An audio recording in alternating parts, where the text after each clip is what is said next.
Love might be the most desirable thing,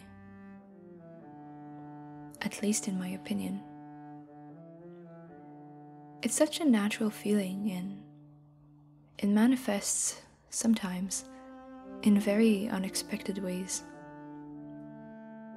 I'm sure you've all been through your share of experiences with love. Maybe some quite fulfilling ones, and maybe some not quite.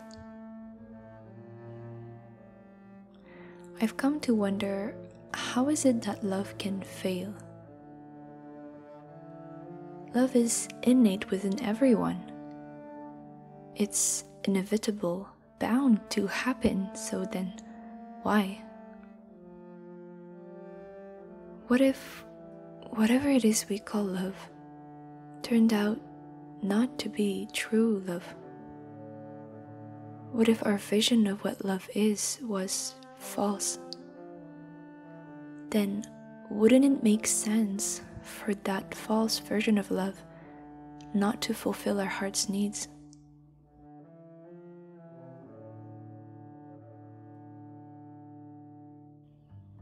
In Vaishnava philosophy, love is thought to be a natural propensity within all living entities. This is based on the concept that all living beings are sparks of the Supreme Being, and that each and every one of them shares a living relationship with that Supreme Being. Thus, our propensity to love would come from our original love for the Source, for divinity, meaning that the purest form of love is love centered around this natural love we have for this Source, whom is called Krishna in Vaishnava philosophy. Any other love would be considered on a lower level or false in a way.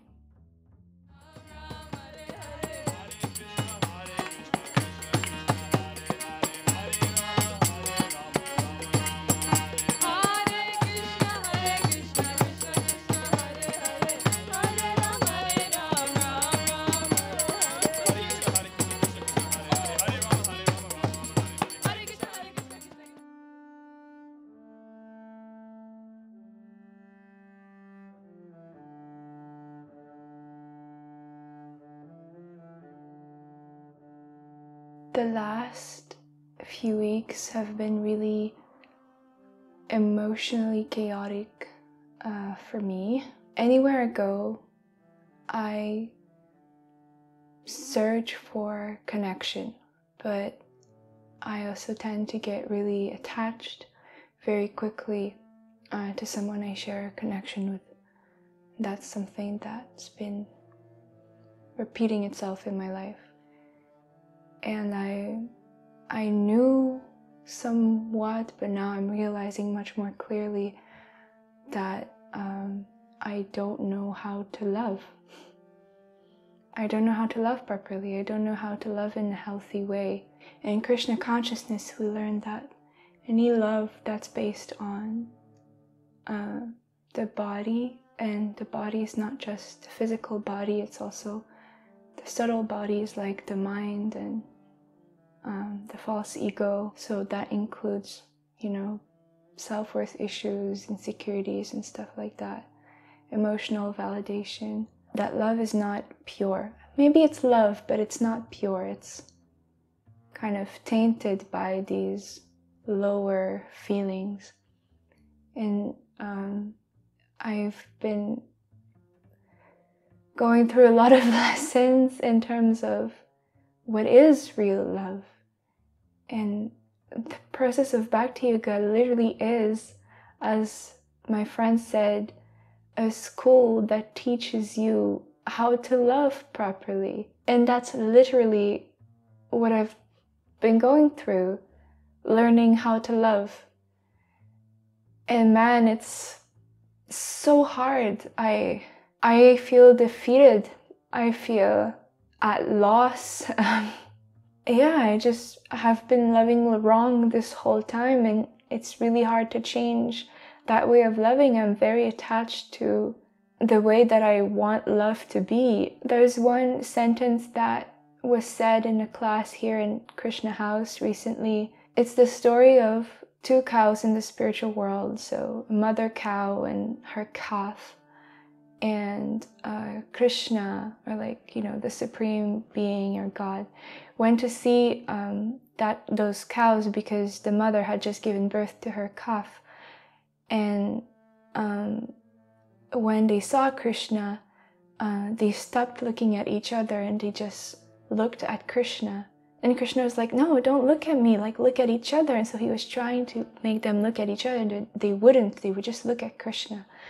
And the lesson behind that story was that when you're so in love with Krishna that you can only look at him, then Krishna will make you look at another person. So for romantic relationships, for example, or even friendships or mentors, Krishna will bring you together. You don't have to force it. And I feel like that's what I've been doing this whole time. I've been trying to create it myself, but I don't know what a proper relationship is, and I don't know what proper love is, but God knows. Love based on the body means selfish love, because it's based on a desire to fulfill the wants of our material body and needs. I love you, or I want your love because somehow I think that love will satisfy my needs.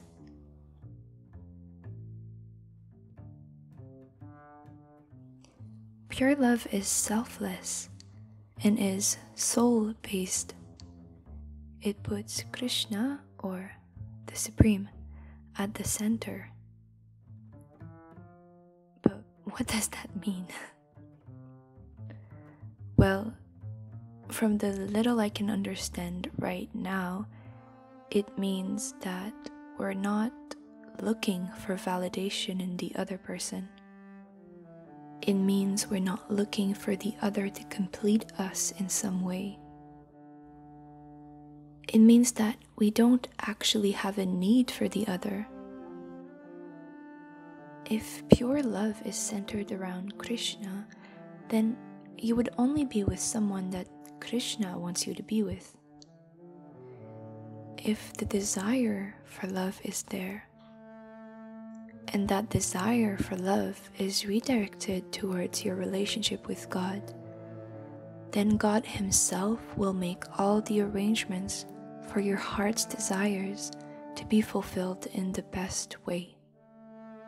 I encourage you, as I encourage myself, to surrender that desire to divinity.